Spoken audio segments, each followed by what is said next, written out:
চীনের বিরুদ্ধে গোপন পারমাণবিক অস্ত্র পরীক্ষা চালানোর অভিযোগ তুলেছে যুক্তরাষ্ট্র।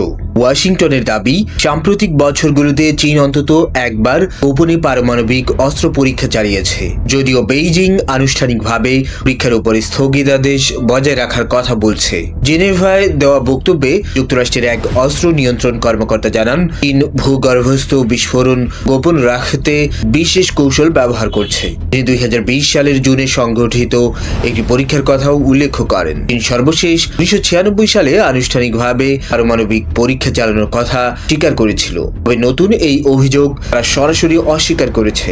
উল্লেখযোগ্য বিষয় হল, পূর্ণাঙ্গ পারমাণবিক পরীক্ষা নিষিদ্ধকরণ চুক্তি সিটিবিটি এখনও যুক্তরাষ্ট্র ও চীন কেউই আনুষ্ঠানিকভাবে অনুমোদন দেয়নি। যদিও উভয় দেশই পরীক্ষার উপর স্বেচ্ছা স্থগিতাদেশ মানার দাবি করে আসছে।